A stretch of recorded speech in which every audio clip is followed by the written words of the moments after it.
Hello everybody, Christian from Treasure Town here, and today we're going to be doing another half-pound world coin search. They've been super good recently, a ton of interesting coins, and I look at each one of these coins, hope for new designs, ones that I don't recognize, and then try to investigate some of the history behind them, or explain it to you as I see it, but I'm so excited.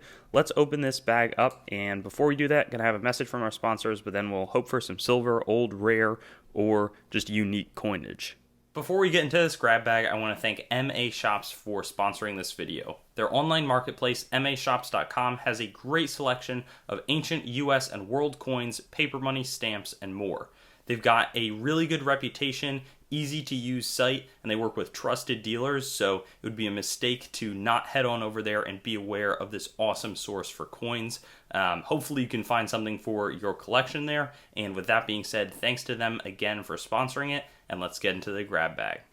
And let's get started. It looks like in the back here we've got a 5 francs coin from 1946, right after World War II, which ended in 1945, so just as France was sort of rebuilding. And I saw that there was also this 5 francs coin from 1975. Now this one's aluminum, which is often, not super expensive, really light metal. This is more of a copper nickel design, but the thing to note here is that they revalued the French franc in 1960, and this would become 5 centimes, so 100 centimes make 1 franc. So that was that little switch over there. And then the franc ends up getting absorbed. I believe at 1 franc would equal 6.55, or 1 euro would equal like 6.55 francs. 1952, Canadian 1 cent, we see King George VI. That was the last year that he reigned, as he would die, and then Queen Elizabeth II would come after him. But then we've got Victoria, a much older British monarch, and it's going to be an 1891 farthing. So a farthing is 1/4 of a penny, and there would be 240 pennies in a British pound, so 960 of these would compose 1 British pound. But that's what you've got there, quite a small copper coin. And after that, looks like we have another older one, 1902, and it looks like from Belgium. And we've got the King's 5 centimes right here. And it looks like a Michaud is the engraver on this one, but interesting that they've got the hold currency, because that's not something you see super often. After that, we've got a 1 yen from Japan. That's also aluminum and certainly does not have a high spending value. Well, this is a Chilean coin with, I don't know if Bernardo O'Higgins is the engraver or the person we see here, but often South American countries have a figure central to their founding or their nation's formation. So I'll give you a little more information on whoever the man on the coin is. He looks regal. So interested in that. We've got an Indian coin here. This one's going to be 1974 10 paisa, and also aluminum. So interesting, because I normally don't see a ton of that metal. And this one is also the same, so 2001, and it looks like there's a few kind of neat privy marks there, but I don't think this is going to be the normal French Republic. It's going to be a Polynésie Française, so French Polynesia. I believe that that's an island in the Pacific, but that's a 5 franc coin, and it actually looks really similar. We'll see, it has the same dimensions as the French Polynesian coin. I'll also be interested to see if the Polynesian franc is now part of the euro, or if it's sort of remained on its own, but a lot to learn there. It's not something I know too well, so I'll be excited to find out. And then this one, I think it's going to be from Nicaragua, 50 centavos de Lempira. Honduras, I was wrong, but those are pretty similar or neighboring countries, 1973, and we see, I don't exactly know who that individual is either, but the Honduras seal, and yeah, that's I was a little bit off there. This coin looks super old. Let's see. Bogota, 2.5 grams, 10 centavos, 83.5% silver. And it does have an aged look. Wow. 1874, Estados Unidos de Colombia. So a Colombian states. I bet that this is somewhat valuable. I mean, it's really in worn shape, so it's going to be probably tough to have a really high valuation, but I feel like this is more rare compared to the average one, and I think it's the oldest silver coin that I've found in quite a few episodes, so really happy about that. I've never seen a design like that. Then we have this here, which is probably like 1 sen or something from Japan as well. I don't know. After that, we've got more aluminum, 1955, 10 lira from Italy. That would exchange into the euro at like 2,000 to 1. So that was a much more inflated currency. 10 shekalim from Israel. And then we've got a boat there. I'm going to see if I can find out what that boat represents, because the halfpenny on the British halfpenny, that's the Golden Hind that Sir Francis Drake sailed around the world as he was exploring in the 1500s. Then we have the Ecuadorian 1959 Sucre, and the Sucre is no longer in existence. There was massive inflation until in 2000. The Ecuador converted at a rate of 25,000 sucres to $1, and then since then have just been on a dollar standard. It can be very tough for that country to sort of maintain things because they're basing it off of the dollar, so you can't sort of give in to the temptation of like inflating your currency for momentary benefits, but it can provide a lot of longer-term stability. 1992, 1,000 lira, I believe, was also majorly inflated at that period as the conversion has gotten a lot lower than that, or it would imply that 1,000 lira, this would be a super valuable coin, which I don't think it is. There's also this coin, which looks silver, George the Sixth, and it's going to be a half crown from 1941, so I'd be very surprised if this is not 50% silver. It does have just that little silver look to it, and I have to get better at rotating the coin properly, figuring it out, but yeah, 50% silver, got the royal everything on it, Humphrey Paget, the initials there, so that's a neat find. That's going to be our second silver coin, and then here is that Golden Hind on the 1945 halfpenny that I was mentioning. That coin has some really nice sort of reddish luster. Normally I find these really worn, so maybe it's worth sort of keeping it aside. But we've gotten a lot of British stuff. But also, like that Colombian coin was so neat. We have a Wenzhou coin from the Chinese government. Again, aluminum, so that seems to be the theme. I'll quickly go through 1958 sixpence. Here's a design that I don't recognize. 1985 on one side, and it's going to be Norwegian 50 ore. So they still have the Norwegian kroner, and one of multiple Scandinavian countries, Sweden, Finland, and Denmark also in there. We've got a Cinco Centavos, 1957 Mexican coin, yet another currency that was massively inflated. In 1993, there was a bit of a crisis, I think in 92 or 94, but there's a new peso that gets in place in 1993, so these are no longer spendable. We've got two 1 penny here from Great Britain, 1994 and 89. Nothing too wild there. Then a 1986 200 lire shows that inflation in Italy again quite nicely, but you've quickly moving up the ranks. We saw that 10 lire earlier from the 50s. 200 is pretty commonplace in 1980s. This is going to be a German Empire, 1906 Deutsches Reich 1 Pfennig.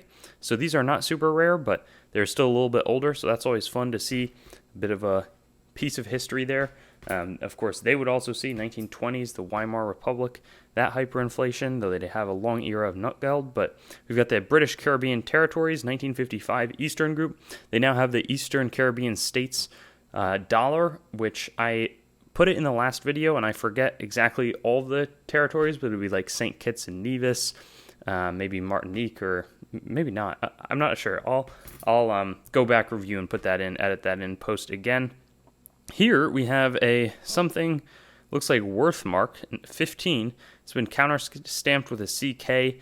I have no idea what this is. It might be sort of in that nutgeld phase, or it could be older than that, and produced sort of in the German states period before the formation of the country, which I'm not even sure exactly when Bismarck reunifies everything, but I'll edit that in probably in the 1870s, because some of the first German marks were like 1875 or something like that, but I'll be curious to do a little follow-up, and the amount of wear suggests that it would be on the older side. We're seeing another similar thing, just a stamped V. No idea if those coins are valuable or not. Here's a West German 10 Pfennig in 1950. So this is post-World War II. They've got the oak seedling there, which sort of symbolizes their rebirth as a country. And this mark would be pretty strong, converting into euros at 1.955 marks to euros, and that can still be honored today. So any of the larger denomination mark coins are certainly valuable in their own merit. Brazil here almost dropped it. 1 Cruzeiro, 1979. I don't know if they had a big currency crisis or not. I'll do a little research on that. Put that one back in. Here's a Spanish 1 peseta coin, 1979, because on the front it'll say 53. Ooh, and maybe, no, I was wrong. 1958 is going to be or 56. 56 or 58? I don't know. You want to look at that star. There's the 19. There's the actual date as opposed to the series date on the front of the coin. Doesn't matter too much for values, but just something good to know. 2009 Belize 5 cents. And I'm not sure the Belize dollar clearly linked to something. Like, I don't know if it's its own entity, but I was not aware that Belize was linked to the royal crown. So that's interesting. 1 cent here, maybe in the 1870s, 1883 from the Netherlands. And really interesting in some of the previous videos, there's so much reach that many of these countries have, whether it's like the Netherlands Antilles or some of the East Indies, which might now form parts of Indonesia or other places. Like, there's a lot of interesting links that many of the countries that are pretty small in Europe had. Eastern Caribbean states, 25 cents. Here you see a little more modern, 1987. That older design threw me off for a little bit because of the wording was just different from what I'm used to. Here is one of those 100 pesos from 1988. So this, the 5 centavos 1957 coin, this was the same peso, had just massively inflated. Things got out of hand, and this is no longer spendable at the current exchange rate. If you had a 100 peso coin, it would have a good amount of purchasing power, but don't fall into that trap. 1953, 20 francs. Again, this becomes the new 20 centimes, but it's got a nice design, sort of reminiscent of the Liberty designs in the States. At 25 centavos from 2013 in Brazil. And I don't know exactly what that says, who this guy is. And maybe it's Deodoro, but it looks like some sort of a general or something like that. Then we've got another Netherlands coin with Juliana, 1973, 25 cents. Her mom, Wilhelmina, had ruled all the way through World War I into World War II. She abdicated or sort of left in 1948, and then Juliana, I think, reigns till 1980 or so. Just sort of a little interesting tidbit. Then we've got this República Dominicana in 1888, 2.5 centavos. That's really cool. I haven't seen this design before, or not that I remember. Seen some similar stuff, but not this specific one. Don't think it's going to be silver just based off of how it looks. I feel like, I don't know, it looks like more of a nickel composition or something, but I'll do the research and figure it out. This one looks really neat, though, and it's the Indochine Française. What date is that? 1922. And it is so worn and gunky and corroded. That's a really ugly coin, but French Indochina was doing a little more research. I believe that's parts of modern-day Vietnam, Cambodia, Laos, a province in China, and maybe a few other areas, but it dissolves in 1954, had capitals of Hanoi and Saigon, which for people who know about the Vietnam War, those are some of the capitals in Vietnam and major cities. So just something that I wasn't aware of. The French really had a lot of influence in that area from a colonial perspective. 50 centavos with that Portuguese seal, 1967. The escudo would also convert over to the euro, and I'm still, for the purposes of these videos, I've been learning the conversions, but I forget exactly how the escudo converted into euros in 2001 or so. 10 centimes, 1967 from France. Here's a Belgian franc. That's one I'll update here, 1967. Not sure what the conversion rate is for the Belgians either. We've got an Israeli coin, 5 lirot or something like that. I'm going to edit this one and get you all the information here, but I've just been learning so much as I make these videos. 1963 Great Britain 3 pence, and that's a big part of why I enjoy filming them. This has been staring us for a long time. Victoria, 1890, 1 penny. So let me see if I can get back and find that farthing, which would have been 1/4 of the value, only 1 year apart. So it's fun that those sort of stuck together for this search, but really, really basically the exact same reverse design. We see the ship in the distance, the lighthouse, the seated Britannia, and yeah, this would have been, I don't know, 5 farthings equivalent, but sure that would have had some solid purchasing power back when they were being minted. Really, really fun.